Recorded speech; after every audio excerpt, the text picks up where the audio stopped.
बाघ से डरा हुआ तो इंसान है अभी, है ना। तो परमात्मा ने हमको कर्म करने के लिए भेजा, हम सब कर्म करने के लिए आए हैं। और हम इस संसार में सुखी है, हम इस संसार में दुखी है, वो अपने ही कर्म का फल है। बस यही आज का ये छोटा सा सत्संग, फिर उसके बाद हम सत्संग को विराम करेंगे, ज्यादा लंबा कथा नहीं करेंगे। बस इतनी बात को समझ लीजिए, जीवन सुधर जाएगा। बोले राधे राधे। हम अपने जीवन में सुखी है दुखी है, सब अपने कर्मों का फल है। और मनुष्य का कर्म जो करता है वो 3 प्रकार से फल देता है। मनुष्य 3 प्रकार का कर्म करता है। एक कर्म ऐसा, अभी काम करो अभी फल मिल जाएगा। एक कर्म ऐसा होता है, अभी काम करिए 4-5 साल 10 साल बाद फल देता है। एक प्रकार का कर्म ऐसा होता है, इस जन्म में काम करिए अगले जन्म में फल मिलेगा। कैसे? आपको भूख लग रहा है, आपने खाने का काम किया, अभी खाना खाया, अभी पेट भर गया, अभी काम किया, अभी फल मिल गया, है ना।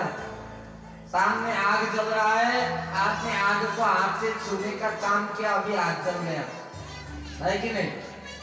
हाँ, ये पहला प्रकार का कर्म है, अभी कर्म करते हैं अभी फल मिल जाता है। दूसरा प्रकार का कर्म अभी करिए 5-10 साल बाद फल मिलेगा। जैसे आम का पेड़ कोई लगा दीजिए या धान रोप दीजिए, लगाते हुए मिलेगा क्या? नहीं मिलेगा, आपको 4-5 महीना रुकना पड़ेगा। आम का पेड़ लगा दीजिए, जैसे लगाएंगे वैसे फलेगा? नहीं फलेगा। वैसे ही ये दूसरा प्रकार का फल है। तीसरा है, इस जन्म में कर्म करिए अगले जन्म में फल मिलेगा। कैसे मिलता है सोच लीजिए। किसी एक धनी परिवार में एक बच्चा जन्म लेने वाला है, माँ की पेट में है, जन्म नहीं लिया है। और ठीक वही स्थिति एक गरीब के घर में भी है। एक गरीब के घर में भी माँ के पेट में कोई बालक है, उसने जन्म नहीं लिया है। धनी के घर में भी और गरीब के घर में भी। लेकिन धनी के घर में जो बच्चा जन्म लेने वाला है, वो बच्चा जन्म नहीं लिया है, इस संसार में आके कर्म नहीं किया है, लेकिन उस बच्चे के लिए जन्म से पहले ही किसी हॉस्पिटल में जन्म लेगा, कहाँ पर जन्म लिया जाएगा, क्या कहाँ सुलाया जाएगा, क्या में खिलाया जाएगा, झूला पालना खिलौना सब तैयार होने लग जाता है कि नहीं। चांदी की कटोरी, सोने का चम्मच सब तैयार होने लग जाता है। लेकिन वही ठीक स्थिति एक गरीब के घर में है, वहां भी बच्चा जन्म लेने वाला है, उसने भी जन्म नहीं लिया है, लेकिन वो बच्चा जन्म लेने के बाद क्या खाएगा इसका भी कोई पता नहीं। बोले राधे राधे। दोनों बच्चों ने जन्म नहीं लिया, माँ की पेट में है। दोनों ने इस संसार में आके कोई कर्म नहीं किया है, लेकिन दोनों के लिए अलग अलग व्यवस्था है। क्यों दोनों के लिए अलग अलग व्यवस्था हुई? जब दोनों बालक है, दोनों ने जन्म नहीं लिया, दोनों ने कर्म नहीं किया, अगर इसी संसार में आकर कर्म से हमें फल मिलता तो दोनों बालक के लिए अलग अलग व्यवस्था क्यों है? क्योंकि शायद एक का कर्म अच्छा था होगा। देखिए, हम जैसा कर्म करते हैं ना वैसा फल भोगते हैं। एक व्यक्ति था, बाजार जा रहा था घोड़ा बेचने के लिए, है ना। घोड़ा लेके जा रहा था, बड़ा सुंदर तगड़ा मोटा घोड़ा था। उस घोड़े को लेकर जा रहा था, रास्ते में एक ने रोक लिया, बोला भाई साहब घोड़ा कहाँ ले जा रहे हो? उसने कहा बेचने ले जा रहा हूँ। कितना दाम? तो उस घोड़ा ले जाता हुआ इंसान कहता है 18,000 रुपये। तो उस पूछने वाले इंसान ने कहा 15,000 रुपये दूंगा, दोगे? तो उसने कहा नहीं, 18,000 से 1 रुपये कम में नहीं दूंगा। उसने कहा तो ठीक है, नहीं लेना है, चले जाओ। वो आगे बढ़ गया। फिर दूसरे इंसान ने रोक लिया, पूछा भाई साहब घोड़ा कहाँ ले जा रहे हो? उसने कहा बाजार। कितना रुपया? कहा 18,000 रुपये। बोला 16,000 रुपया दूंगा, दोगे? उसने कहा 18,000 से 1 रुपये कम में नहीं दूंगा। बोले राधे राधे। फिर आगे बढ़ गया। तीसरे ने रोका, बोला भैया कितना दाम? उसने कहा 18,000। उसने कहा भैया 17,500 दे दूंगा, दोगे? उसने कहा नहीं, 18,000 से 1 रुपये कम नहीं देने वाला। वो चला गया बाजार। बाजार में गया, सुबह से शाम हो गया, तक उसका घोड़ा बिक्री नहीं हुआ। हाँ, सुबह से शाम हो गई। जब शाम हो गई एक इंसान आया, आकर कहता है भैया घोड़ा कितने का? उसने कहा 18,000 रुपये। उसने देखा घोड़ा ठीक है, हम देंगे 18,000 रुपया। वो इंसान कहता है एक 10 रुपये का मिट्टी का घड़ा लेते हैं तो 10 बार बजा के देखते हैं कहीं फटा है कि नहीं, टूटा है कि नहीं, है ना। हम 18,000 रुपया में एक घोड़ा लेने वाले हैं, देखते हैं कैसा दौड़ता है।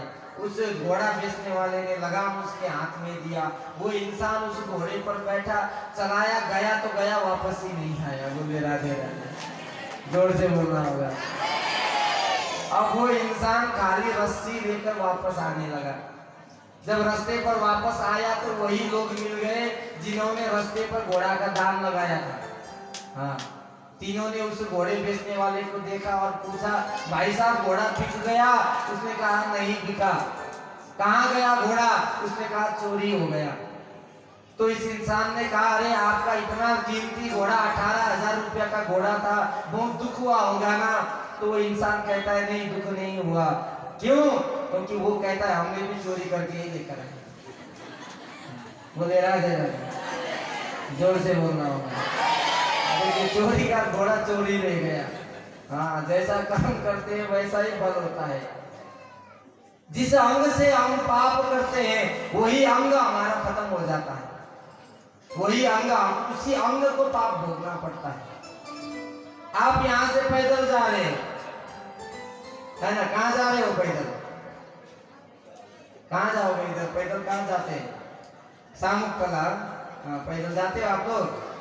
नहीं जाते। कहाँ तक जाते हो? चौपत्ती तक जाते हो?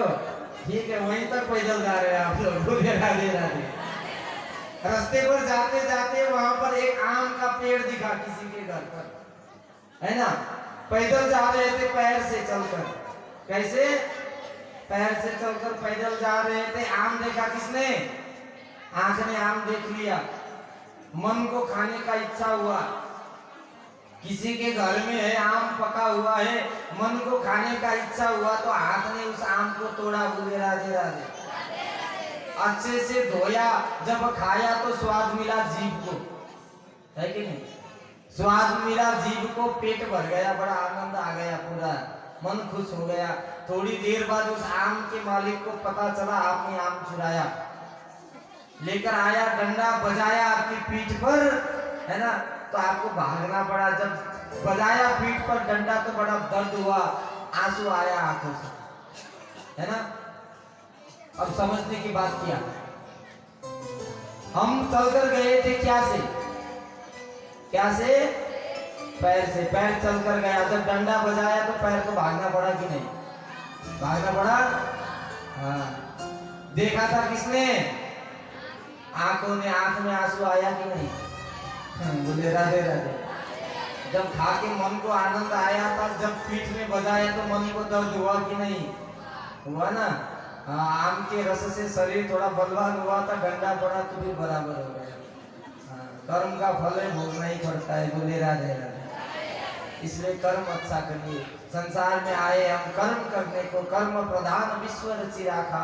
भगवान ने सब कुछ अपने अधीन रखा है, बस इंसान को कर्म करना फ्री छोड़ दिया है।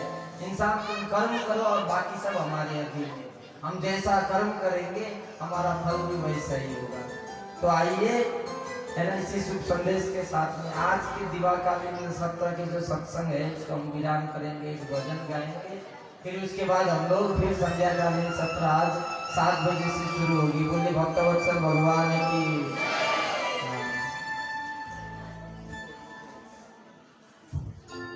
जय श्री राधे। हरे ओम। श्री राधे। हरे ओम। बोले भक्तवत्सल भगवान की। अभी हमारे बीच कुछ विशेष अतिथि आए हैं। कमेटी के कुछ सदस्य यहाँ उपस्थित है, तो कृपया सामने आएंगे। हमारे यहाँ सिद्धेश्वरम जी महाराज से आए हैं। जोरदार तालियों के साथ उनका स्वागत है। और बड़ी खुशी की बात